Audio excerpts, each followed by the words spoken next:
Hello, my name is Joe and welcome to my channel, Joe's Book and Movie Corner. Today I have a tag video for you. This is Tag Tuesday on Wednesday, the Wednesday edition. I was tagged by Charles at CJ Rated Books, and this is the Get to Know My Taste tag. This is a tag created by Sam at Thoughts on Tomes. Now I haven't actually watched Sam's original video on this, so after I create this, I'm going to head over to his channel and check it out, and I suggest you do the same. After you watch this, of course. Now, you'll notice I'm not in my dungeon-like basement. I'm actually on a business trip for a few days, and I was tagged in this video, so I'm trying something out. This is being recorded on my iPhone, so not my normal setup. So this is a little bit of an experiment for me, but let's go ahead and get started. Number one, how do you rate books?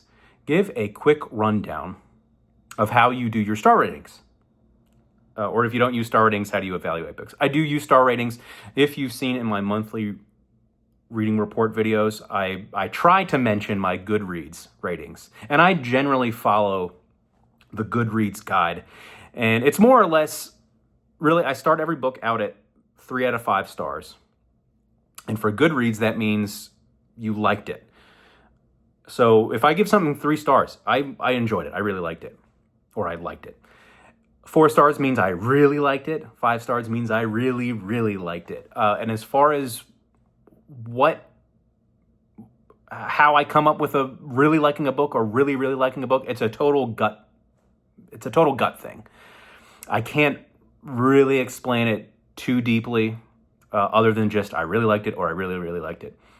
I will mention, though, that if a book is a classic or it has, it's important to literature or it's important to a certain genre, sometimes that will cause me to bump up a book's rating. Like if I think it's a 3-star book, but I know it's an important book, I'll give it maybe 4 stars. I think Emma by Jane Austen, I probably would have normally rated that 3 out of 5 stars. That was kind of the level of my enjoyment, but I know it's super important, so I appreciate it. So I gave it 4 out of 5 stars. So going down in ratings, if a book starts out at 3 stars for me, and then if I'm noticing some flaws, maybe some major flaws, but I still like it, it gets 2 stars. So a 2 out of 5 star book, I still enjoy it. I'm getting enjoyment out of it. And then if I just flat out don't like a book and I see major flaws, I'm going to give it 1 star. It's very rare that I give a book 1 out of 5 stars. I've given 2 books this year 1 out of 5. Number 2, how do you approach reviewing books? What's your review style? Are you analytical, emotional, casual, or structured? One, I don't say that I review books. I give book reactions. So I'm reacting to books. If I were to review a book, that would mean that I'm kind of deep diving into the book. I assume that the person watching my review has read the book, so I don't care about spoiling it. And I'm going to explore the themes, and I'm deep diving into characters, etc. But with my reactions, I generally try not to give spoilers. If I like the book, I'm going to try to convince you why you should read it. And if it's not a book of a genre that you would typically read, I would try to convince you, well, this is what makes it a good example of this genre, or maybe makes it a bad example and doesn't live up to that. But in general, it's usually pretty casual, fairly unstructured, and not very analytical. It's just kind of a reaction, generally non-spoiler reaction. Number 3, what's the book that made you a reader? Whether it was your first favorite or the one that got you hooked. What book started it all? I don't know if this was a book that caused me to become a reader, but when I was younger in elementary school, I liked the Goosebump books by R.L. Stine, and the one that has kind of stuck with me is the Cuckoo Clock of Doom. I'm sure there was others that got me hooked first on Goosebumps, but that's the one that kind of stays with me. Also, in general, the books of Roald Dahl, Danny the Champion of the World, that's one that's going to come up later in one of these other questions. But also Charlie and the Chocolate Factory, Charlie and the Great Glass Elevator, Matilda, Witches, Fantastic Mr. Fox is another one of his books. So all of those books kind of made me a reader. Number 4, do you have a genre niche? Are there certain genres you gravitate toward? Or do you read widely across genres? In general, I read widely, mostly fiction. And with fiction, I gravitate towards horror, sci-fi, and then an occasional classic. But I will read other genres as well. I like trying new genres, and I like being convinced that, hey, this genre, like for example, romance. I like being convinced that, hey, romance is worth your time. Here's some good examples. Recently, last year I read Jane Austen. This year I read an Elizabeth Hoyt novel and enjoyed it. So that's an example of me. I like to try new things. But I do gravitate towards sci-fi, horror, and classics, and I will use sci-fi and horror as palate cleansers. As far as my channel goes, there is no genre niche for this channel. I try to keep it eclectic. But there's going to be more sci-fi, maybe more horror. Number 5, do you generally prefer character-driven or plot-driven stories? I think I'm going to have to pick plot-driven. I mean, of course I like strong characters, but I think with books, I would prefer a strong plot if I had to pick one or the other. Now, this is Joe's Book and Movie Corner. So if I can talk about movies for a second, with movies, actually, I could go into a rant about why I think with cinema, plot is not that important. So I wouldn't necessarily pick between plot and character. This deserves a whole different video to kind of really say what I mean, but plot doesn't really matter with movies, in my opinion. I guess to give an example is the movie Bullet. What's the plot about? I don't remember, but I know I like that movie. And what do I like about it? I like Steve McQueen driving his Mustang, and he looks cool driving the Mustang. That's what that movie's about. That's why I like it. But with books, I think I'm going to stick with, I would rather have a plot-driven story than character-driven. Number 6, what's a book you love so much that you don't care if others don't like it? What's that one book you love enough for everyone? I'm going to say Danny, the Champion of the World by Roald Dahl. Now, I looked on Goodreads before I made this video. That has a 4.1. I think it's Goodreads, or maybe it was Amazon. It's got 4.1 out of 5, so that's a very high rating. The reason I'm picking this as my answer is, 1, I don't hear that book mentioned a lot when Roald Dahl comes up. And 2, I have a distinct memory of, I think I read that book in the 4th or 5th grade. And I'm pretty sure I read it for school. And I remember another student just said, this book was so bad. It was terrible. And I remember thinking, what are you talking about? It was great. I loved it.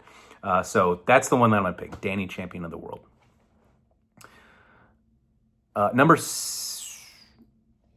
Which one were we on? Number 7, what's a book you love so much that if someone doesn't like it, you know your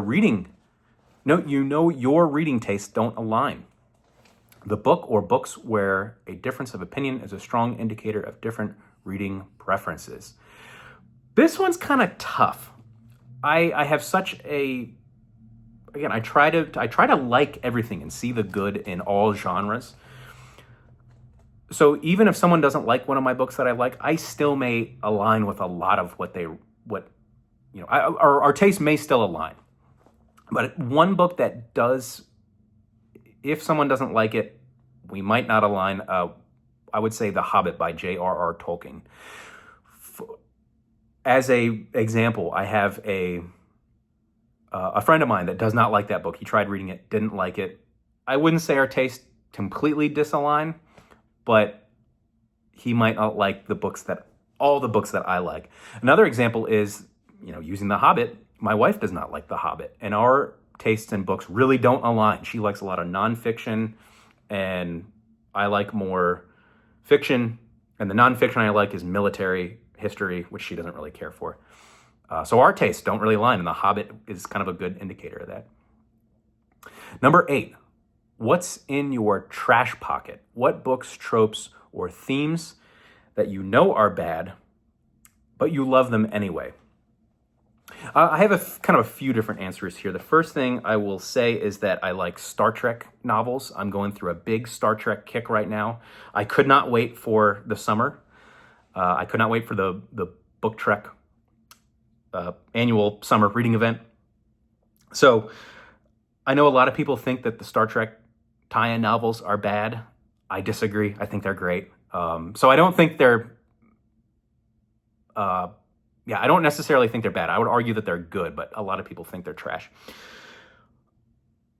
Also, I like extreme horror, and I've mentioned this before. It's not like is the wrong word, but I appreciate when a book has extreme violence in it, and if extreme violence can disturb me, I think that's a good thing. I'm, again, not really entertained, but I like to see that in a book. Extreme violence in a horror novel, that is shocking to me.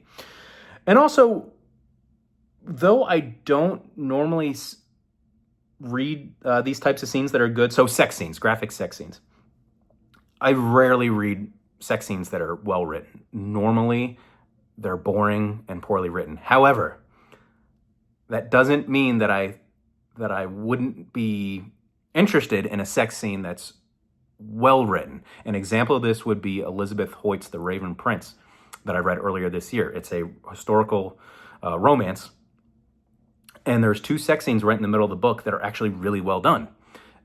Partially because kind of the setup is well done, and the scene or the setting that these scenes take place in is very interesting. So that was shocking to me how well done those scenes are, despite being extremely graphic, and some may consider it sleazy. Now, later on in the book, there's more sex scenes just as graphic, but they're not as well done, and they're kind of boring, and this is gratuitous. So if a book can have a well-written sex scene, I'd find that interesting. So I like trash, and I like when trash is done well and treated seriously. Number 9, do you have any deal breakers in books? Something that, if present, immediately turns you off from a book. I will say in general, no, but I have things that, while they're not necessarily deal breakers, they're things that I don't like. The first thing is, if a book starts out with an action scene, I get suspicious. Especially if that action, if we just dive right into the action with no context. I really don't like that. There was a Dirty Harry tie-in novel that I read. It started with a character we know nothing about, and he's in a setting we know nothing about. And the book literally the first line is a bullet, whizzes by his head and almost kills him.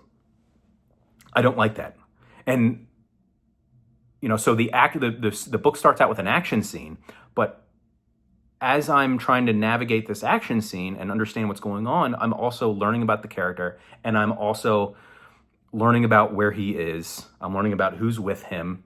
It's too much that the author is throwing at me, and I have no context for it. I'm trying to learn the context as I'm also trying to understand the action.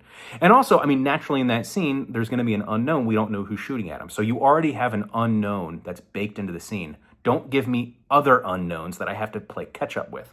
So I kind of hate that. I hate it when I'm thrown into action. An example of an author that does this, I think, well, is I read a couple months ago, Endless Night by Richard Lehman. That book starts out with an action scene. Now, that book has some problems further down the road, but the beginning is not one of them. He gives you a very short first chapter where he gives you some very quick context about where you are, who the main character is, and what she's doing, where she is. It's not a lot, but it's enough. It's a character at a slumber party, or she's spending the night over at a friend's house. That's enough, and then it jumps into the several chapters of action. And it's well done, and we get enough context to where we can now accept the action, and we're not also trying to learn about the character and setting at the same time. Some similar to this, to a book starting out with action, I also don't like if there's an action scene where the characters know more than the reader. So I'm reading the Dungeon Crawler Carl books currently. And even though I'm really enjoying those books, I'm giving them 3 out of 5 stars, but the series as a whole, I would say, is 4 out of 5. I love it a lot. It's great. Every once in a while, we'll get an action scene. And it's made worse that this is a first-person narrative. So we should know everything that the main character is thinking, but sometimes we'll jump into like a boss fight. It's a book where he's basically in a live action video game. He'll jump into a fight and he has a plan, but to add tension, the author chooses to kind of skip ahead and we don't know what his plan is. And we're going to be filled in kind of after the fact. And that's kind of, in my opinion, that's a way to artificially introduce tension into the narrative. And I don't really like that. I like to know what the characters know, or better yet, I kind of like to know more than the characters. So that way, I think that builds tension better if you know more than the characters know, because you can see problems coming that they don't see. So I don't like being behind the characters, and they know more than me. Also, I mentioned that's a first-person narrative. In the past, I probably would have said I don't like first-person narratives. That's changing, though. Dungeon Crawler Carl, overall, they're very good. Also, I'm reading Sir Arthur Conan Doyle. I'm liking some of his books, and this is all first-person narrative. So I'm coming around to first-person narrative. Okay, number 10. What's a strong opinion you have about a book released within the last year? Whether it's overrated, underrated, or just a take you need to share. I haven't read anything that's been released within a year except War by Bob Woodward. I don't have any strong opinions on it. I thought it was okay. Funnily enough, I read a Jonathan Carl book before that. I think that was released maybe 4 or 5 years, or I guess right at the end of the first Trump term. And I thought that book had too much of his Jonathan Carl's personal thoughts. Like he wrote, after you read something that he clearly disagreed with the Trump administration on, he read, "That's right, you read that right. The Trump administration did this. I did not. I don't like stuff like that." So I thought, you have too much of your opinion being interjected. Funnily enough, the Bob Woodward book, I felt like we got none of his opinion. And it was very just, here's the facts, ma'am. And so that's like a contradictory criticism. I felt like I wanted more of his Bob Woodward's kind of thoughts on what he was writing about. So those criticisms are totally at odds with each other. I get that, but yeah. But then again, I don't have any strong opinion on that book. Number 11. What do you look for in writing? What makes a book stand out to you? Is it prose style, themes, voice, structure, or something else? I honestly couldn't tell you. I mean, I've already said what I don't like about books. I really can't think of, I mean, obviously I want it to be well written. I want, interesting characters. I don't like prose that's maybe overly flowery, overdone maybe. I don't know. I really don't have a good answer for this. Since I'm an eclectic reader, I want to see different styles of writing. So that's not a good answer, but there you go. Number 12. What do you decide, or how do you decide what to read next? Do you plan ahead, mood read, or follow external factors, hype, recommendations, or ARCs? I don't know what ARCs are. Anyway, so I have very loose TBRs, and I usually have a few different TBRs. I'll have my military history TBR, which has been pretty much sitting dormant for a while, actually. And then I have, I'm reading Dungeon Crawler Carl, so of course, those books, I want to read those sequentially. And then I have just books in several different genres that I want to get to. But it truly is mood reading. So I have all these loose TBRs, and then whatever mood I'm in, I'll pick a book from one of my several TBRs that I have. I will sometimes, speaking of external factors, if a booktube event happens to coincide with something I've been meaning to read, that may bump it to the top, and that may go, oh, well, this is a perfect opportunity to read that book. As far as booktubes events go, I like them to kind of line up with something that I'm planning to read anyway. And that's how I kind of navigate booktube events now. Number 13, where do you get inspiration for your booktube content? As a brief aside, I hate that word content. That's another video about why I don't like that word. So let's say, where do you get inspiration for your booktube videos? What sparks your video ideas? Other creators, trends, personal reading experiences. As far as inspiration, I mean, I have the booktubers that I like. I'll mention those a little bit later. And so if they're doing a booktube event, again, and if it aligns with something on my TBR, that will kind of spark what I read, and then that affects a video that I make at some point. Sometimes I'll just kind of, like for example, March Mystery Madness, I only read one book, so I just kind of tagged that along with my monthly reading report. But if it's something that I really enjoy and I maybe read multiple books in a booktube event, it'll get its own video. And other creators, I'll mention other booktubers that I like. Number 14, if you could make any book go viral right now, what would it be? A book that you think deserves more attention, and why? I don't really have a single book, but I'm going to mention an author. This is an author I feel like I mention every other video, and that's Robert Leckie. I've only read 2 of his books. I've read his Revolutionary War history and his World War II history. I think he's great if you are a fiction reader, but you've always wanted to read military history and you never get around to it. I recommend him as an author. He has a book called Helmet for My Pillow, which I own. I haven't read it yet. And that's his personal account of his time in the Marine Corps during World War II. That book gets mentioned a lot, but as I mentioned, I have read his Revolutionary War history and World War II history, so I recommend those 2. But yeah, I recommend just anything by that author. And I feel like he's been forgotten other than Helmet for My Pillow.